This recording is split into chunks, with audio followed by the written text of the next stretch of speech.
Hey, everybody. Thank you for joining us again for another episode of the I'll Try That podcast. It's lovely to have you tuned in and listening along to us this time, as always. I'm Matthew Barber. Across from me in our gigantic virtual recording studio is the one and only Richard Drabwell. Say hello, Richard. Howdy doody. How are you? I'm going to bring you up on that. No. Cowboy? Was that cowboy country Yeah, you're cowboy. from? Yeah. Have you got something? Okay, let me... Guten We Tag. caught him. Sorry? Guten Tag? I think you did that before. Have I done that one already? Oh, You God. have. You're going to have to get a little bit more exotic today. I have to go a little bit more exotic. Aloha? Have I done that one? I think we can let you have aloha. Yeah, I don't think you have done that. Okay, then. Yeah. From the island nation of Hawaii. Yeah, just got to say, we're not going to take it if you can't actually clarify where it's from. I got that, yeah. Is it Swahili? Oh, well, I'm not going to. No, you do your own bloody homework. I'm not doing it for you. Okay. Anyway, yeah, thank you for joining us once again. It's nice to have everyone on board and listening, as I assume you are. Today we are on our way to Coniston Brewing Co. as part of the beer swap shop. We'll talk about Coniston Brewing Co. and what I think was an interesting beer to have an episode with just Richard and I to talk about. We are tasting Old Man Ale. It's not like Old Man River. No, Old Man Ale is the name of the beer from Coniston Brewing that we're going to give it have a little taste of and talk about. But before we do that, as is traditional, we will cover the hot topic, and I'm going to pass over to Richard for that. So yeah, we're jumping over to me. And hot topic. This sounds like I didn't have one then, but for some reason the whole thing just came as a surprise to me. Yeah. But I do have a hot topic, and we're going to go down the route cyber attacks. Yeah, Boo. Boo. We've all probably had at some point had our information leaked online or received some form of email trying to spam you to get you something out of you. I had some Nigerian prince telling me I've got some money to go somewhere. I got frauded last year. It was bad. Oh, did you? Got frauded, yeah. How much did you get frauded for? Well, I was very lucky. I ended up not getting any. Unfortunately, there wasn't any money in my bank account. Yeah. He's got no money. Bugger. We should have checked to see he had some more cash. Anyway, that's off topic. Yeah, it's no fun. But yeah, a cyber attack from the Belgian beer firm Devel ground halt to all of their beer production in 5 of its production facilities. They've all come back online now. But it was a suspected. My technical knowledge is none to anything. I struggle to get onto these Zoom meetings sometimes. But do you know what a ransomware attack is? Ransomware is like where basically someone has gone, as far as I understand, like, so someone's gotten an email from somewhere, from the scammers or whatever, and says, oh, can you just click on this? And then they click on it, and it goes in and it gets hold of all of your information or takes hold of your systems, and then it just locks everything down so you can't do anything. And then someone will come to you with a ransom note and be like, yeah, we want X mil and then we'll just give it all back to you.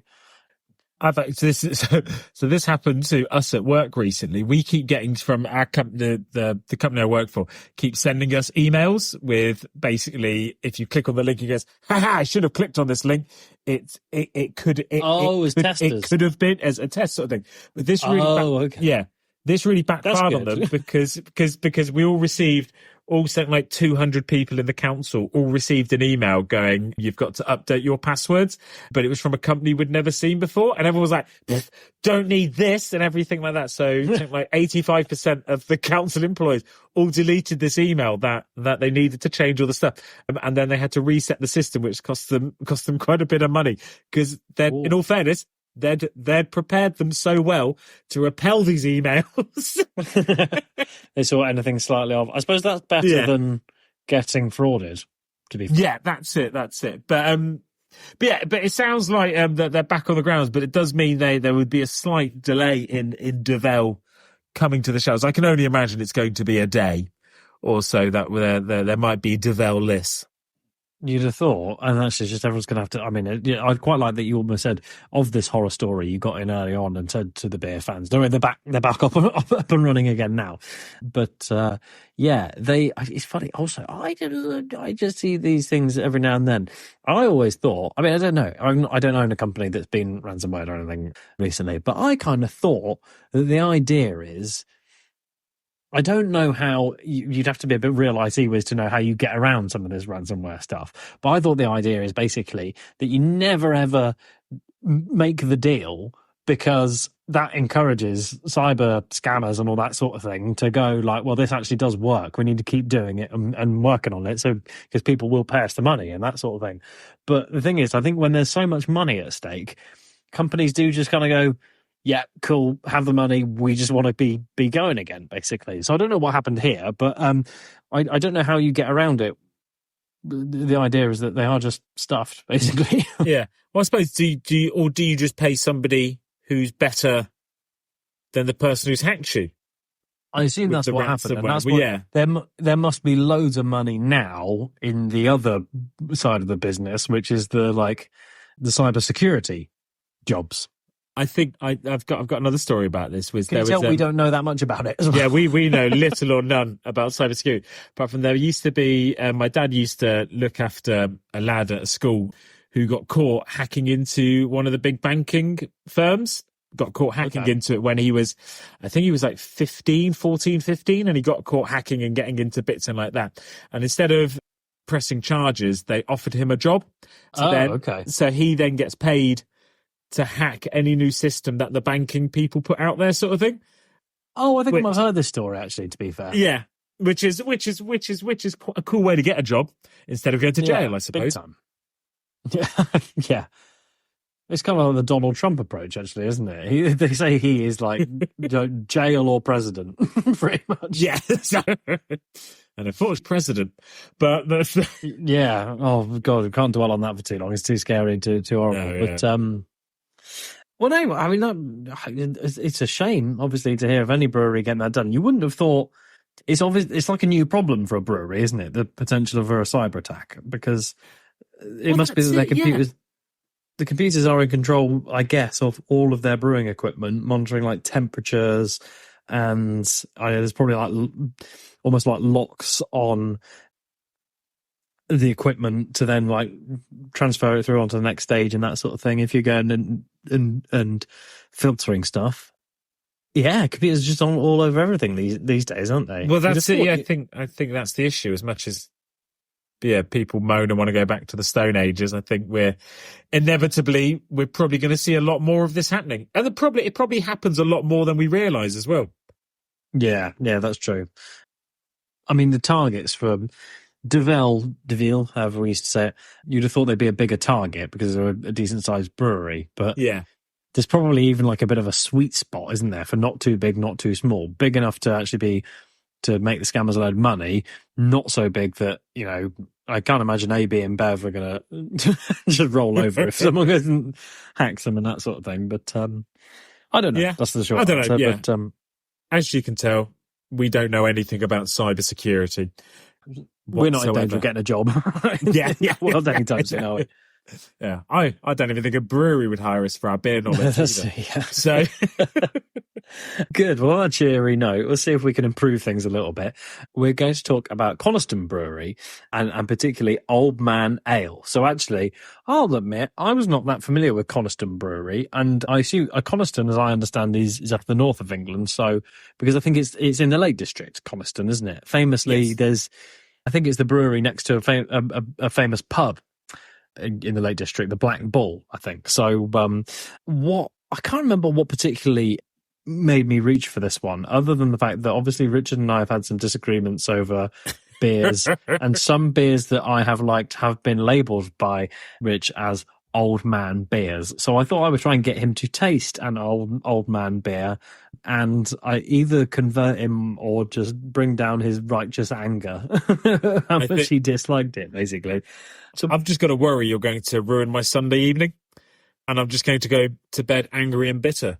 No, no, no. Let's just be open-minded. Just have a little tipple and see what you think. I was just going to say off the bat, and I did say to you just before we started, it looks absolutely beautiful. I think this beer. I don't know what it is. Actually, I was going to say it's like a burnished brown color, and actually, I've been on their website, and burnished is exactly the word that they used. So I feel very clever. It's like when you're watching sport and you say something, and then the commentator says the same thing. But this is a really rich, kind of darker. It's like a winter beer. This is malty and hearty beer to me. Okay, I'm gonna go in. I've not tasted this yet. I've waited so you can get my reaction live on the recording, and I'll give you my honest opinion of. I shouldn't have led you down a path there, but go on. Okay, it's not going to be for you, is it? No, I don't want to not like these beers. I need you to understand that. I don't not want to like them. There's just nothing there for me. It's just a bit bland for my liking. So it's funny that I think you say bland, like, because I think I know what you're saying, but I don't know what the word. It's not the word I would use, but I don't know what the word I would use is. And I think it's wrong for me to say bland as well, because it's almost like. Oh, go on. There you go. I'm thinking I've tried a lot of beer, and I've tried a lot of these kinds of ale that have come across they're just all very similar. Yeah, you're entitled to your opinion. That's fine. Yeah. It's almost so. My argument. This is my counter argument here, and actually a weird analogy. I noticed it when someone said to me, I can't remember. It was like about a band. I think it was called Oasis. They said like, yeah, but all Oasis songs sound kind of the same, don't they? And I was like, you can. I personally don't think so. Let's just say it was Oasis. I'm sure it was. So actually, I think there's some variety in what they do, sort of thing. And I was a bit like, well, to a certain extent, you can say that about any band. If you've also heard the songs, you can go like, oh, that's Oasis, because I know it is, sort of thing. And actually, I would argue. So I think I know what you mean. And actually, come back to the bland thing. I weirdly, again, it's not using the word is the best word I can reach for, basically. We have done all these crafty beers, and some of them are just super hoppy. So like really, really hoppy beers. And to me, a hoppy beer almost tastes spicy. It's not like spicy, but it is like, I'm just doing like the opposite to, it's almost like, because you said that the ale type things are quite bland. I was like, so hoppy is like spicy, I think, because most of these they're not hoppy, but you get the maltiness instead, don't you? Yeah. These are the ones that I talk about as being the fruitcake beers. That sounds like I'm being unkind about people, but it is like, is it roasted barley in here? I think, yeah. I read somewhere that this is described as having a rich port wine aroma, like with chocolate and that sort of thing. And yeah, that's what I associate with being the sort of malty ones. Roasty. You know, roasty, yeah, roasty.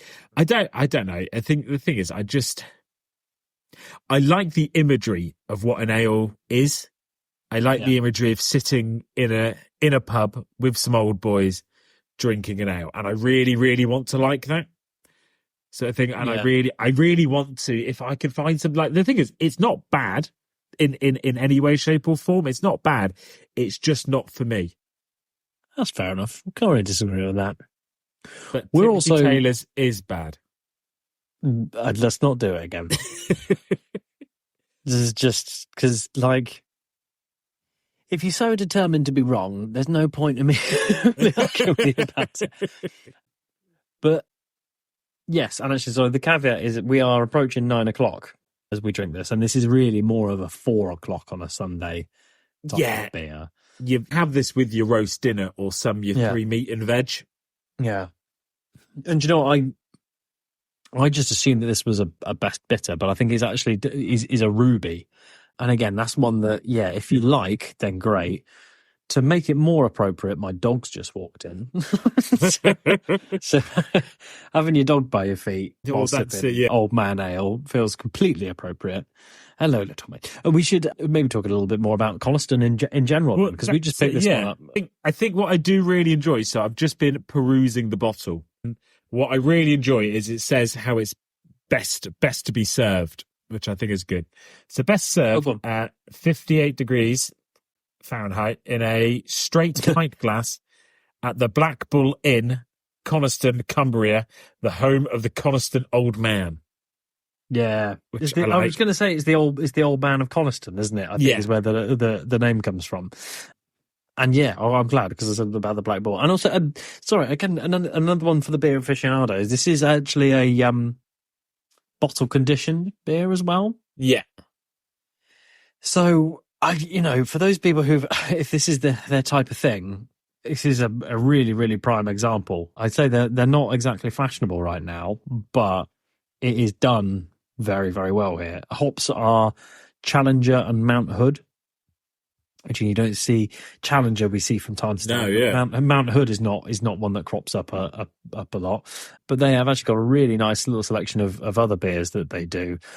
I feel like they've got a winter warmer blacksmith's ale that strikes me as, particularly up in the Lake District, just sounds completely appropriate, doesn't it? Yeah. They do a classic IPA, special oatmeal stout. So an oatmeal stout is even I find that quite difficult to countenance. But I think they do stuff like barley wine as well. Yeah. So not just all sorts. I'm looking at some of their other stuff they've got here, and it looks really, really nice. They've got the Indian Pale Ale. Which looks quite good. I'm looking I would be there to try some other of Coniston's brewing, just not their ale like this. Yeah.